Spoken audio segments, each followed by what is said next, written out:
Well, the system of angle measurement in degrees, minutes, and seconds is not practical when you're using a calculator.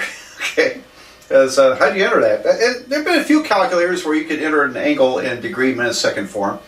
Some calculators have a conversion button. It might look like this. Have DMS is this format, and we can convert to degrees decimal. All right, so if you happen to have one of those buttons, I don't know if they're putting on calculators these days. I don't know if it's worth knowing. But anyway, I want to talk about how to do this without using a particular calculator conversion button. And so, give you an example. What if you had 37 degrees, 19 minutes, and 43 seconds? All right, there's an angle measurement. How do you convert to degrees decimal? So decimal format would be 37 point something. And this is not equal to 37.1943. No way. All right, because there's 60 of these in a degree, and there's 3,600 seconds in a degree. And so, all right, how do you do it? Well, this would be 37 plus 19 over 60. So in other words, 19 minutes is 19/60th of a degree, and 43 over 3,600. Now I got 3,600 multiplying 60 times 60 is 3,600. So 43 seconds is 43 over 3,600th part of a full degree. So this is in degrees. And calculating that's easy because you have a scientific calculator, you just enter what you see. So I have 37 plus 19 divided by 60 plus 43 divided by 3,600, and hit equal. So if you entered it as I said it, 37 plus 19 divided by 60 plus 43 divided by 3,600, scientific calculators will calculate that correctly. And let's round off to 4 places. This is about 37. All right, so it's about, so a little wiggly equal sign means approximately 37.3286 degrees. Okay. That's a pretty good approximation. I like 4 decimal places here for degrees decimal. Okay, so there it is. That's how you do it. You just take this plus this divided by 60 plus that divided by 3,600, and you get 37.3286. Let's do another one. This time you try it, and then I'll work it out. So let me make up a number, some angle. Let's see, how about 244 degrees. Okay. 57 minutes and 32 seconds. All right. So you try this, degrees decimal, round it off to 4 places and see what I get. Did you get it? Well, let's see. All right, you would take 244 plus 57 divided by 60, and this plus 32 divided by 3,600.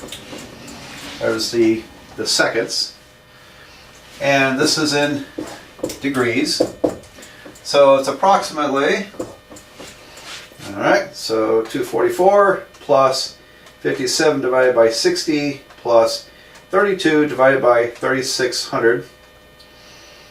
All right, I get 244.9589 degrees. All right, so first of all, my calculator shows 244.95888889. And we want to round it off to 4 places. That means I cut it off here. Because this number is 5 or higher. I'm talking about rounding up, but I think all of you have seen this before. Because this digit I'm cutting off is a 5 or greater, I rounded this number up to the next number, up to 9. So don't forget to round up. Okay, when you need to round up, round up. Very important to preserve some accuracy. And if you're my student, I'm going to count off if you don't round up things when you should. All right, so 244.9589 degrees. Okay, now how do you go backwards? If you're in my online course, I don't require my students to go from degrees decimal to degrees minutes seconds, but we have time on this video, so I'll show you how it's done. The reason I don't require this in my classes, going from degree decimal form to degrees minutes second form, is because it seems to be going backwards. You know, we use calculators, so we need degrees decimal form. But I'll show you, in case you're curious, or in case you're picking this off of YouTube and your class you're taking requires this. How would you do this? Okay, well this says 81 degrees plus 0.76824,396 degrees. And this part I want to convert to minutes. So the decimal part is convert to minutes. I need to divide off degrees and multiply by 60 minutes. All right, so I'm going to put this number in my calculator. All right, 81.76824,396, and I'm going to subtract 81. So I subtract 81, I get this decimal, and I guess I subtracted 80.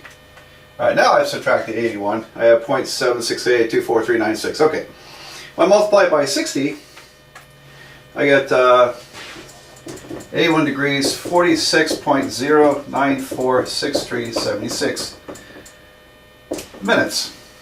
All right, so here are my minutes, and likewise, I'm going to peel off the 46 minutes, and I'm going to multiply this part by 60 again, because there are 60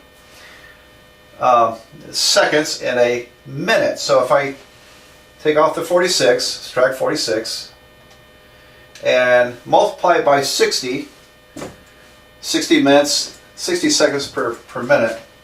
So I'm taking 0.0946376 times 60, and I get 5.678. Let me call it 5.7 seconds. All right, so I'll round it off like that. 81 degrees, 46 minutes, 5.7 seconds. Okay, so that's how you do that. So now you know how to work backwards there. And okay, well, a discussion of angles, and next I think I'll talk about radian measure of angles. Very important to learn radians in trigonometry.